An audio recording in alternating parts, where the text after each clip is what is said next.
Buenas noches, profesor. Buenas noches, compañeras. El día de hoy le tocó exponer a mi grupo Pensadores de la Educación Peruana del siglo XX. Los integrantes de mi grupo son Flor Angélica Ponte, la quien le habla Castellón Tueros Heidi, Cerceda Catolín Nayeli, Espinosa Alarcón Jean, Serrano Luyo Keila y Martel León Esther. A continuación, explicaremos un poquito más de este tema. Buenas tardes, profesor. Buenas tardes, compañeras.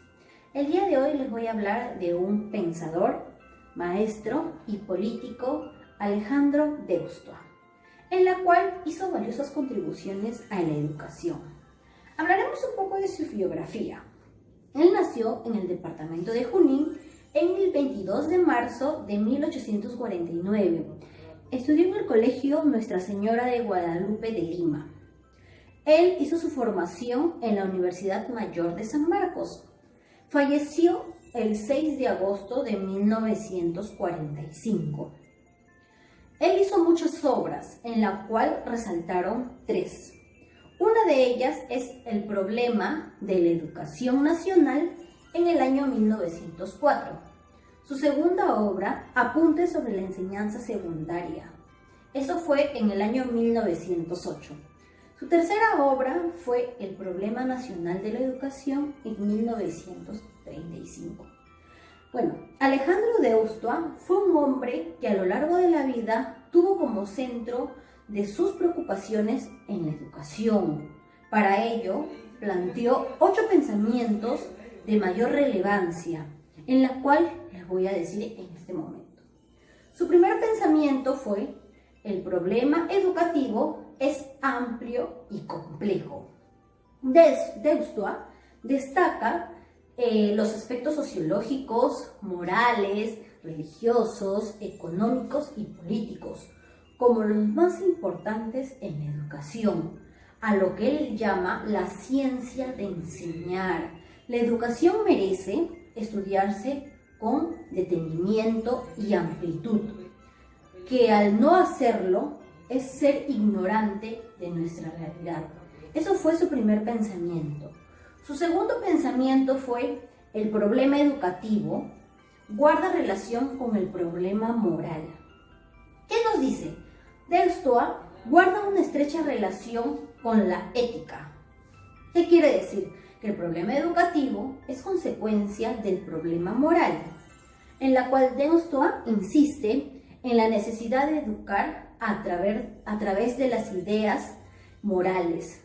La escuela educativa, la escuela educa, él dice que la escuela educa, dice que la escuela moraliza, la escuela civiliza, no con maestros eruditos, ni con maestros locales, ni mobiliarios completos, sino mediante la acción del ejemplo y la influencia de las ideas morales. Su tercer pensamiento. Él habla de que su tercer pensamiento es: el mal de la educación está en la clase dirigente. ¿Qué quiere decir con ello?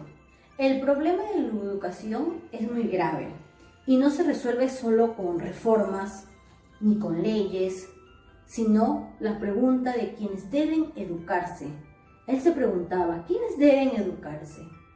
Entonces, la razón de la crisis social del Perú está definida a la falta de moralidad de sus hombres y especialmente de sus gobernantes. Eso deducía Deustoa. Su cuarto pensamiento fue: la educación es el medio para alcanzar la felicidad. ¿Qué decía? Él sostuvo que el deber de todo gobierno es garantizar a cada uno de ser felices, pero el gobierno debe asegurar una escuela que eduque, pero sin engendrar la felicidad. Voy a decir el quinto pensamiento. El quinto pensamiento de Deustoa era sobre la educación del indio no es prioridad como la reforma educativa. ¿Qué quería decir con este quinto pensamiento? Él hablaba de la población indígena, que la población indígena vive sin noción del vínculo de la nacionalidad. sin experimentar ninguna emoción que le haga comprender de que esta patria es también patria de ellos, de que esta sociedad es también sociedad de ellos. Para ello, Deustua reflexionó y presentó a un pueblo indígena virtuoso, que no ha tenido anticipación en nuestros escandalosos derroches, de que los hombres que lo integran, pues lejos de ocasionar males, son el fondo bueno del país, son el fondo bueno de Perú. Su sexto pensamiento, uno de ellos fue las grandes reformas de la educación. Para ese sexto pensamiento, él propuso 10 temas de estudios para una reforma de la educación nacional. Número 1, él propuso la reorganización de las instituciones gubernativas. 2, la concentración de las enseñanzas universitarias en Lima. 3, la formación de profesores. 4, la reeducación y centralización de los colegios de la segunda enseñanza. 5, nuevos procedimientos pedagógicos. 6, la importación de educadores extranjeros. 7, la educación de nuestra juventud en el extranjero. 8, él propuso sobre las pensiones y recompensas con que se estimule a maestros, profesores y niños. 9, la formación de maestros. Y por último, él propuso incrementar recursos pecuniarios para el fomento de la educación pública en todos sus niveles. Su séptimo pensamiento de Alejandro Deustua era la formación del profesorado es condición de resolver el problema nacional de la educación. Deustua ponía toda su fe y esperanza en los maestros nuestros, más en los jóvenes. Después él nos presenta un octavo pensamiento y último pensamiento, que lo voy a decir en este momento. La universidad debe ser la fuente regeneradora de la vida social. ¿Qué decía Deustua? Bueno, destacó que la universidad debería contribuir a la emancipación intelectual. Bueno, le voy a hacer el pase con mi siguiente compañera. En esta oportunidad hablaré sobre Manuel Vicente Villarán. Manuel Vicente Villarán es peruano, nació en Lima el 18 de octubre de 1873 y falleció el 21 de febrero de 1958, a los 85 años. Su padre se llama Luis Felipe Villarán, fue un gran jurista. Villarán realizó sus estudios en el Colegio Nacional Nuestra Señora de Guadalupe y estudió en la Universidad de San Marcos. En 1895 obtuvo el doctorado en jurisprudencia y en 1908 obtuvo el doctorado en ciencias políticas. Villarán fue ministro de Justicia durante el primer gobierno de Augusto Leguía en 1908 hasta 1909. Después de estar alejado Villarán de la vida política, se dedica a la investigación de estudios de abogados y a la investigación educativa y jurídica.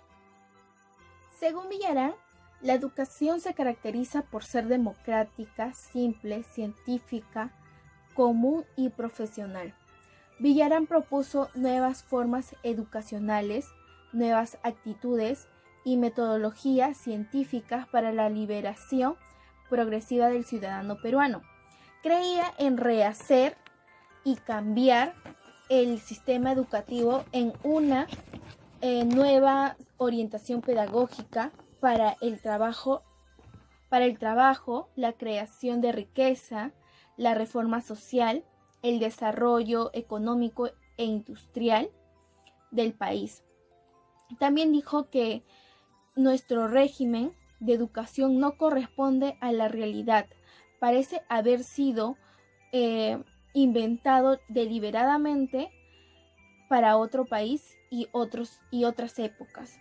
decía que hay abundantes maestros que enseñan matemática, literatura, historia, etc., pero ninguno que nos enseñe a labrar la tierra, a criar el ganado, a explotar las selvas, a fabricar cosas nuevas, cosas útiles. Por eso Villarán insistió en que la educación debe corresponder a las necesidades de crecimiento, desarrollo y progreso. Para Villarán, en la educación primaria y secundaria, dijo que debe ser simple, corta y que enseñen bien y pronto las cosas necesarias, y que en toda escuela primaria y secundaria debiera dedicarse a la mitad de tiempo a estudiar y la otra mitad en trabajar, endurecer el cuerpo. Para Villarán Godoy, el objetivo propio y esencial de la universidad es la formación del hombre, y esto solo se logra en el ambiente de la libertad, es decir, que cada estudiante tiene la libertad de escoger según su vocación y aptitudes, y que la formación debe ir de la mano con la formación científica y técnica. Gracias.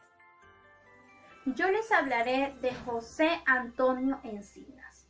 Él nació el 30 de mayo de 1888 en la ciudad de Puno. Él hizo sus estudios primarios y secundarios en su tierra natal. Fue nombrado como director de la Institución Educativa de Varones e inició su ensayo de la primera escuela nueva en el Perú.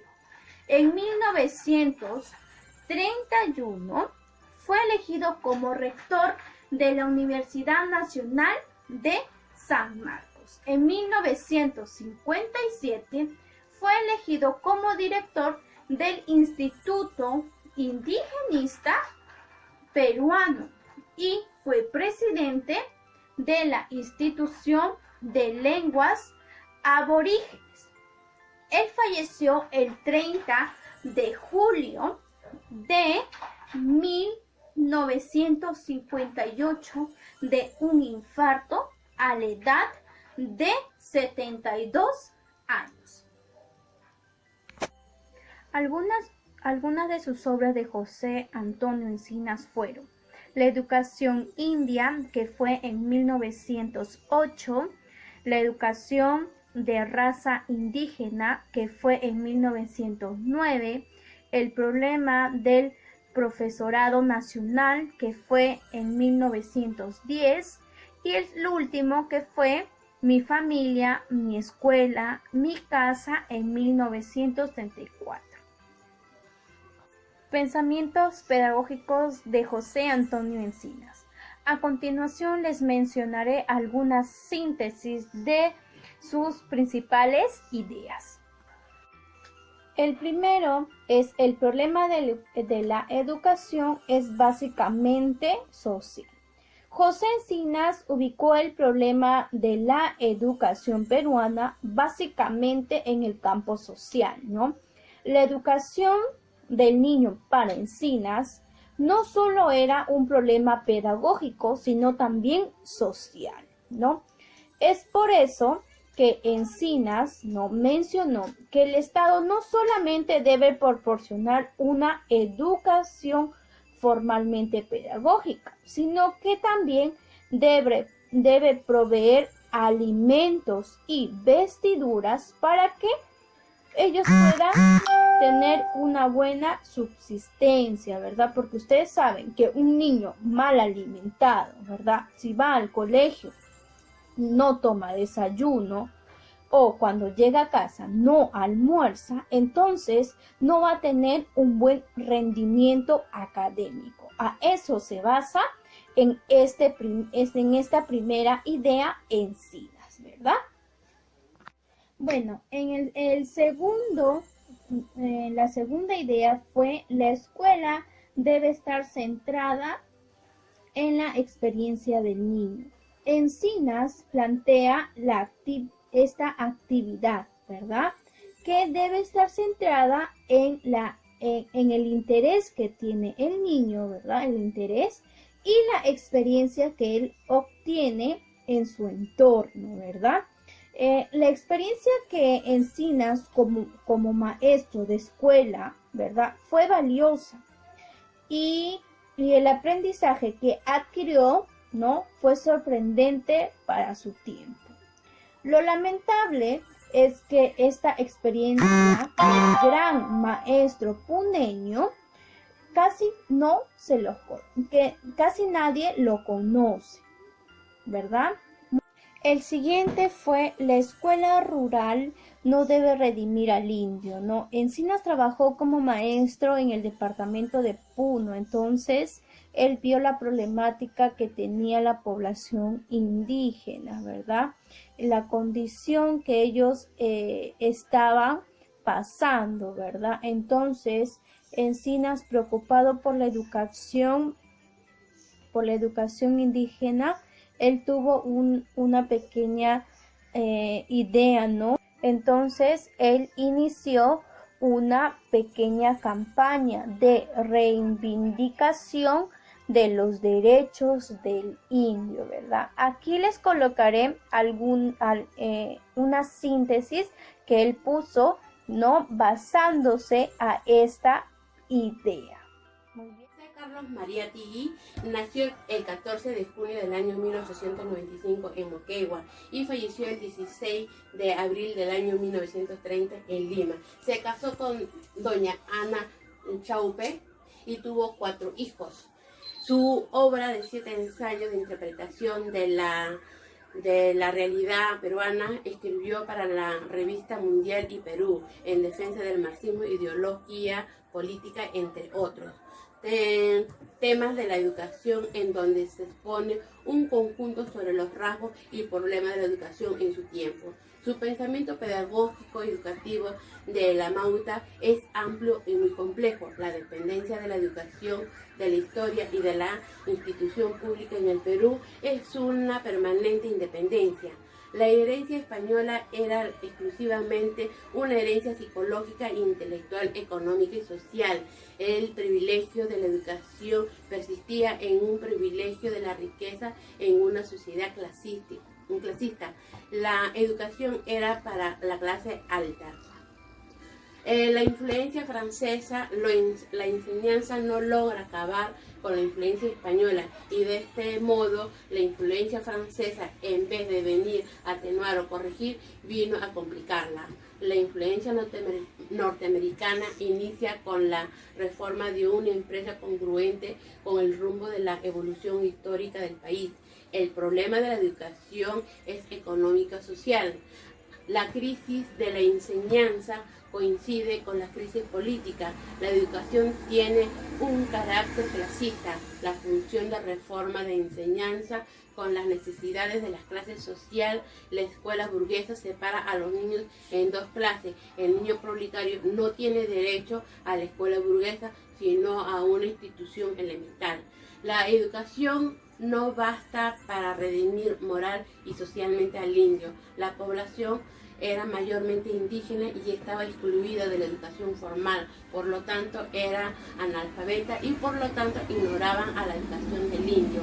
La alfabetización como una solución pedagógica, la escuela debe ser única y se conseguirá en una sociedad más humana y justa, porque es muy difícil aplicar en la nuestra porque está llena de prejuicios. La escuela debe estimular el trabajo. La educación del pasado era retórica y libresca, donde se hacía el uso y abuso de la retórica y el memorismo. No había interés de dar una educación. Se debe fomentar la enseñanza activa y pensante, donde el estudiante aprende con las manos y con el cerebro.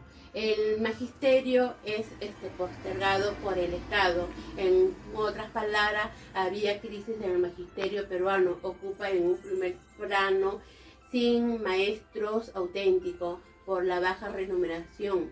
Y la juventud no puede andar bien encaminada por la...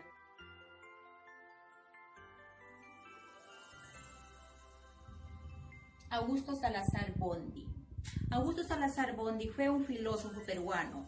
Nació en Lima el 4 de diciembre de 1925 y falleció en 1974. Estudió filosofía en la Universidad Mayor de San Marcos, donde obtuvo sus logros de bachiller y doctor. Fue un filósofo peruano muy importante en el Perú y Latinoamericana, debido a sus diversos textos filosóficos en educación. Además, aportó ideas en la reflexión de la dominación y la liberación, que son algunos temas muy importantes en la filosofía latinoamericana. Entre 1954 y 1955 inició su carrera como catedrático en la Universidad Mayor de San Marcos. En 1954 publica el texto La filosofía en el Perú y en 1967 publica ¿Qué es filosofía? Y en 1968 publica también ¿Existe una filosofía en América? Y en el mismo año publica La cultura, dominación, y en 1963 publica La filosofía de la dominación y también La filosofía de la liberación. Augusto Salazar también nos habla de la dependencia y la dominación. Nos dice que el Perú cumple dependencia desde la época colonial, por lo que se han formado conciencia de la necesidad de otro y no de sí mismo, la cual impide el desarrollo auténtico. Propuestas educativas de Bondy. Salazar propone la educación completa del educando, sin discriminación ni privilegio, una educación adecuada a las necesidades de cada persona y de los diferentes grupos.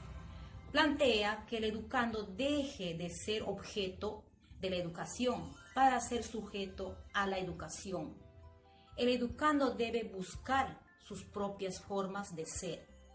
El educador sostiene que el educando es el sujeto del acto de enseñar y es el agente del diálogo. El educador es el agente encargado de enseñar normas, valores, ideas y conocimientos. El educador tendrá una cultura filosófica y segura. El educador debe ser un animador constante de la comunidad. Muchas gracias. Hoy les hablaré sobre Jorge Basadre Gordon. Comencemos por su biografía. Nació en Tacna el 12 de febrero de 1903 bajo la administración chilena. Comenzó su formación en el Liceo Santa Rosa. En 1919 ingresó a la Universidad Nacional Mayor de San Marcos. Falleció en Lima el 29 de junio de 1980 a los 77 años de edad. Su obra más reciente fueron Historia de la República del Perú de 1822 a 1900. ¿Quién fue en realidad Jorge Basadre Gordon? Fue un historiador e historiógrafo peruano de la etapa republicana y contemporánea de su país. Fue además un crítico y estudioso de la literatura, un político que desempeñó importantes cargos públicos en el campo de la educación y la cultura. Cabe recalcar que esto fue en Perú, llegando a ser ministro de Educación en 2 oportunidades, en 1945, cerca de 4 meses, y de 1956 a 1958. Como catedrático visitante y profesor, fue director de la Biblioteca Nacional de Perú, encargándose de su reconstrucción y reorganización tras el incendio que sufriera en 1943. Ahora hablemos sobre sus pensamientos pedagógicos. Basadre fue ministro de Educación 2 veces, ya lo habíamos dicho, y en ello diseñó un Plan Nacional de Educación en el que pone especial énfasis en la educación tecnológica, un libro que los maestros deberían tener en cuenta. No a la aristocracia o a la plutocracia, sí a la democracia. Su aporte fue en lo social, indigenista, hispano y criollo. Apoyaba sindicatos y su pensamiento era positivista.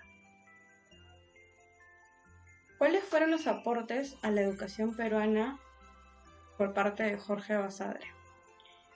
Pues una de ellas fue la formación de masas sindicalistas con sus ideas positivistas. Hizo también investigaciones en el campo de las humanidades y de las ciencias de la tecnología, contribuciones a la teoría y práctica de la gestión educativa y una conciencia a la bibliotecaria. Muchas gracias, eso fue todo.